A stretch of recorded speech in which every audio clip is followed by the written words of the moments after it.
Right now, in 2025, we're seeing something rare in American agriculture. Cattle prices are at record highs, and ranchers are making money they haven't seen in years. But this won't last. The cattle cycle always turns, and what's profitable today could be devastating tomorrow.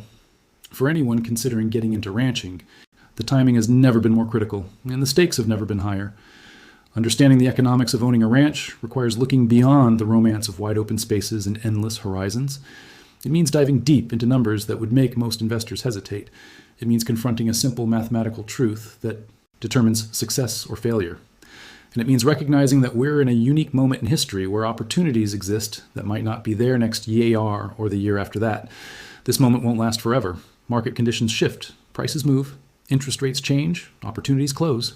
Those who understand the current economics and act decisively will have advantages over those who wait or hesitate. Let's start with the fundamental question that stops most potential ranchers in their tracks. How much does a ranch actually cost? The answer is both simpler and more complicated than you might think. In 2025, according to the United States Department of Agriculture, the average farm real estate value across the nation sits at $4,350 per acre. Pastureland, which is the most relevant measure for cattle operations, averages $1,920 per acre. But these are just national numbers. The reality is far more varied. In Texas, a state that defines ranching culture, you're looking at an average of $2,500 to $3,000 per acre in rural areas, though the statewide median has climbed to $4,737 per acre as of late 2024. The variation within Texas itself is stunning. South Texas ranch land with good hunting potential commands premium prices. Panhandle pasture land with minimal improvements costs significantly less. Montana, recognized as the top cattle ranching state in America, commands prices between $2,000 and $5,000 per acre, depending on water access and existing infrastructure. The state's long ranching history means established water systems and grazing capacity, valuable assets that drive premium pricing. Kansas offers better value at $2,000 to $4,000 per acre, with established beef industry infrastructure and central location advantages. Nebraska's famous Sandhills region, known for native grass grazing, provides some of the most economical options for cattle producers. The high deserts of Colorado push prices higher, ranging from $3,000 to $6,000 per acre, though conservation easements can reduce these costs by 30 to 45%. Water rights in Colorado are particularly valuable and can significantly influence actual land value. Now, let's put this into perspective with actual numbers. A modest working cattle operation needs roughly 40 acres per cow-calf pair in most regions. A 400-head operation would require approximately 16,000 acres, or at $600 per acre, you're looking at $9.6 million just for the land. Even at cheaper rates of $200 to $300 per acre, you're still facing $3 to $5 million in land acquisition costs. This explains why the average age of American ranchers is 58.3 years old. Young people don't have access to this kind of capital, but here's where the current market creates an unusual opportunity. Because of a historic drought in cattle supplies, the United States cattle herd has shrunk to 86 million head, the lowest level since 1951. Think about that number for a moment. We haven't seen herd levels this low in over 70 years. This scarcity is driving prices up in ways that don't typically occur. Federal steer prices are projected to average $214.51 per hundredweight in 2025.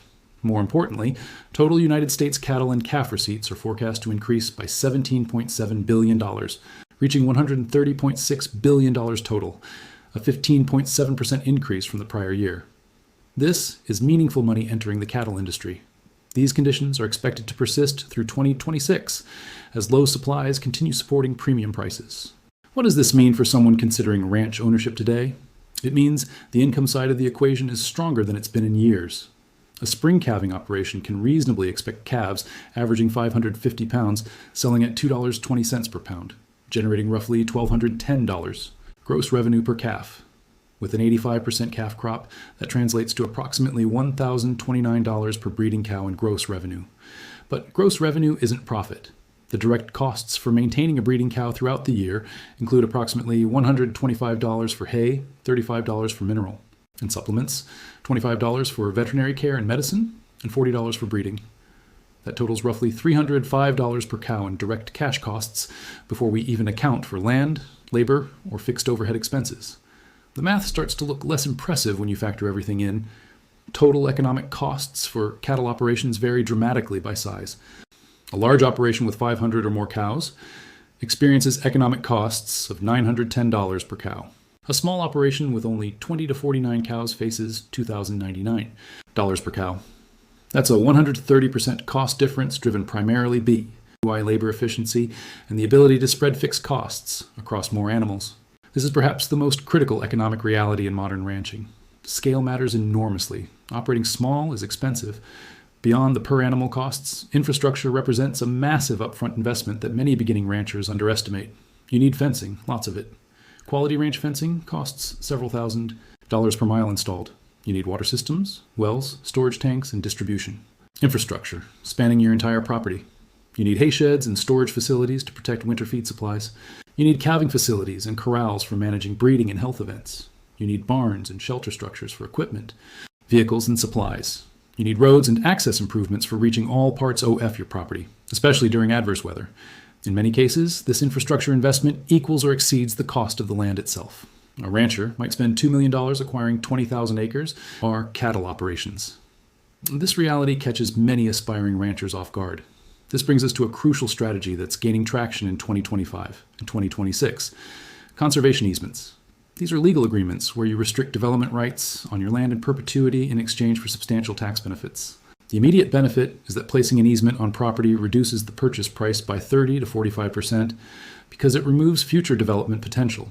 For someone buying ranch land, this could mean reducing a $10 million purchase into a $6 to $7 million transaction. But the tax benefits extend far beyond the reduced purchase price. If you qualify as a farmer or rancher, you can deduct up to 100% of your adjusted gross income for the value of a donated conservation easement with a 15-year carry-forward period. For someone generating $60,000 in annual income, that's a potential $60,000 annual tax deduction that could stretch across 15 years. The accumulated benefit could be $500,000. Now let's talk about how to actually acquire this land and these assets. The traditional approach involves securing agricultural financing. Most lenders require a 25 to 30% down payment on ranch land. Loan terms typically run 15 to 30 years at interest rates between 4 and 6%. On a $5 million land purchase, that might mean monthly payments of $500 to $2,000 per 100 acres, depending on the specific financing arrangement and property value. But not everyone needs to start by purchasing land. An alternative approach that's becoming increasingly popular, especially among younger operators, is starting with leased land while building cash reserves. Many successful ranchers today began by leasing property, proving their operational competence and financial stability, and only purchasing later once they had accumulated sufficient equity and cash reserves. Another strategy gaining momentum is custom grazing.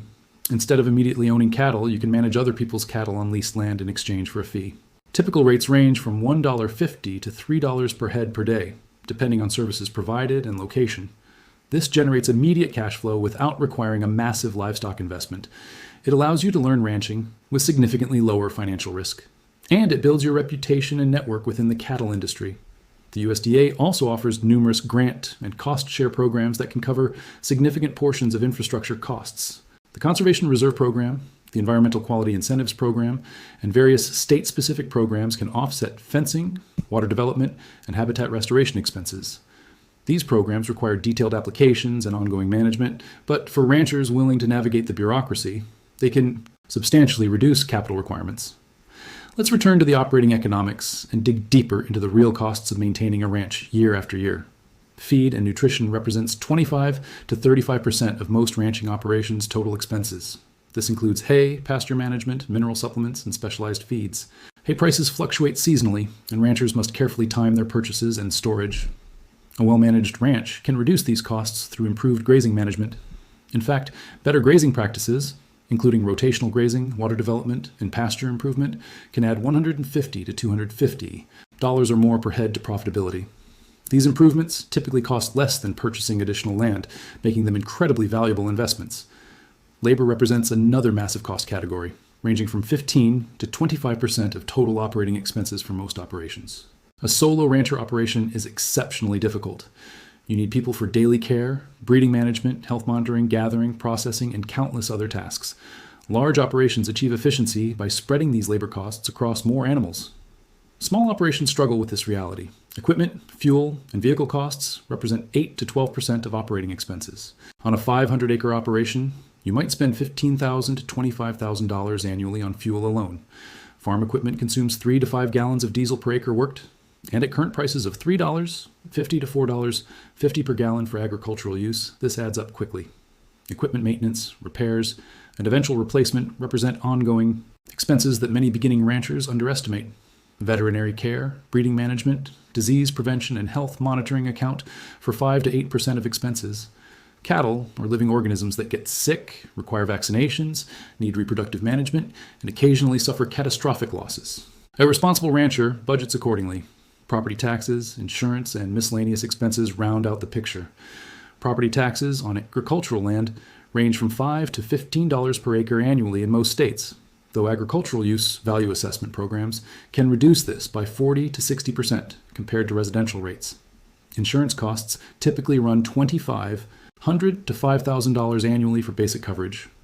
The operational maintenance budget adds another 2 to 5% annually, covering everything from electrical costs for water systems and barn facilities to routine repairs and improvements. Water systems require ongoing maintenance, costing approximately $1.50 to $2.50 per square foot annually for barn facilities and storage areas. Here's the difficult reality that many don't want to acknowledge. Ranches simply aren't high profit generators in most years. The average operation, when you factor in all costs, including land, labor, and fixed overhead, operates on relatively thin margins. Some years, you barely break even. Other years, you lose money despite working as hard as humanly possible. The business makes sense when you factor in long-term land appreciation, tax advantages, and a genuine love for the lifestyle. Land in agricultural areas has historically appreciated over time, providing wealth building beyond annual operational profits. Many ranchers view their operation as a long-term investment in land ownership, combined with a lifestyle choice, rather than as a business that generates substantial annual profits. They're building equity slowly through principal paydown and land appreciation, even in years when operations don't generate significant cash profits. This is where the current market cycle becomes so important. We're in a sweet spot right now. Low cattle inventory is driving prices up. Feed costs haven't spiked proportionally. If you can enter the business now at peak prices, you have a unique opportunity. You could potentially generate enough cash flow to pay down debt faster, build equity more quickly, and position yourself well before the inevitable downturn that comes with the cattle cycle. The cattle cycle is as predictable as it is brutal. High prices incentivize herd expansion. Increased supply eventually depresses prices. Low prices discourage breeding and force cattle out of production. Prices rise again, and the cycle repeats, typically over a 7 to 10 year period. We're currently in a phase of historically low inventory, which supports high prices. But this won't last indefinitely. Production models that are profitable today might lose money in 3 or 4 years when prices normalize. This is why strategic planning matters so much. If you acquire land and build operations during the high price period, you need to have structured your finances so they can survive the low price period that will inevitably follow. This might mean maintaining lower debt levels, building cash reserves during good years, or diversifying revenue streams beyond cattle. Speaking of diversification, the most successful ranchers are finding additional income sources. Hunting lease revenue has become substantial in many regions. Agritourism activities, from ranch stays to educational programs, generate meaningful income. Carbon credit programs are emerging as cattle operations that implement regenerative practices can receive payments for sequestering carbon. Premium direct marketing programs for grass-fed or regeneratively raised beef command prices 50 cents to $2 per pound, higher than commodity beef. These strategies help spread risk and improve overall profitability. The regenerative agriculture movement is particularly interesting because it aligns with both profitability and sustainability. Improved grazing management practices that build soil health, enhance water retention, and increase biodiversity can simultaneously improve the ranch's profitability and environmental impact. Consumers increasingly prefer beef produced through these methods, and premium prices follow. Now let's address the financing question directly. How can someone without millions in cash make this work? The answer lies in creativity and a long-term perspective. Start smaller. A beginning rancher doesn't need a 400-head operation. A 50 to 100 cow operation, while still challenging, is more financially manageable. Realistic small-scale startup costs might range from $50,000 to $150,000 instead of $2 to $15 million. You can lease land initially instead of purchasing. You can start with custom grazing to build experience. You can work off-ranch income initially to cover fixed costs until your operation becomes self-sustaining. The tax benefits make a significant difference in ranch economics. Beyond conservation easements, depreciation deductions on buildings and equipment, Section 179 deductions for qualifying equipment purchases, and business expense deductions for all ordinary and necessary ranch operations reduce taxable income substantially. A rancher earning $60,000 annually might reduce their taxable income by 30 to 40% through strategic tax planning. Over years, this compounds into meaningful tax savings that improve cash flow and financial sustainability. Mortgage interest on the land purchase is tax deductible. This is particularly valuable in early years when a larger portion of each payment goes toward interest rather than principal. Over a 30-year loan, the cumulative interest deduction represents substantial tax savings. The current market environment in 2025 and heading into 2026 presents a rare convergence of favorable conditions. Cattle prices remain elevated. Interest rates, while higher than a few years ago, are stabilizing. Land availability varies by region, but opportunities exist. Most importantly, the entry cost, while still substantial, represents better value than it has in recent years due to conservation easements and creative financing options. However, anyone considering entering ranching should approach with eyes wide open. The average rancher is 58 years old. Young people are being priced out. Banks can be reluctant to finance small operations. The work is physically demanding and never truly ends. Weather creates unpredictable challenges. Market prices fluctuate beyond your control. Competition from massive industrial operations creates pressure on margins. Success requires multiple factors aligning. You need adequate capital or access to financing. You need knowledge of ranching practices or the willingness to learn from experienced mentors. You need mental toughness to survive inevitable difficult years. You need patience with long-term thinking. And you need genuine passion for the work because financial returns alone won't justify the effort. For those who can meet these requirements and enter during this current market window, the opportunity is real and tangible. The next 2 years might represent the best entry point in a decade. Cattle prices might not stay this high. Younger ranchers who establish operations now, build equity now, and develop their knowledge now will be positioned to weather the downturn that eventually comes. They'll have built a foundation during prosperity. The economics of owning a ranch aren't for everyone. They require accepting lower annual returns than alternative investments. They require investing time and physical effort, not just capital. They require understanding and navigating complex tax situations and agricultural finance, but they also offer something that financial returns alone cannot measure. They offer ownership of productive land. They offer a way of life connected to nature and agriculture. They offer the possibility of building something that lasts across generations. For those who value these elements alongside financial considerations, the time to seriously examine ranching economics is right now, while the current market window remains open.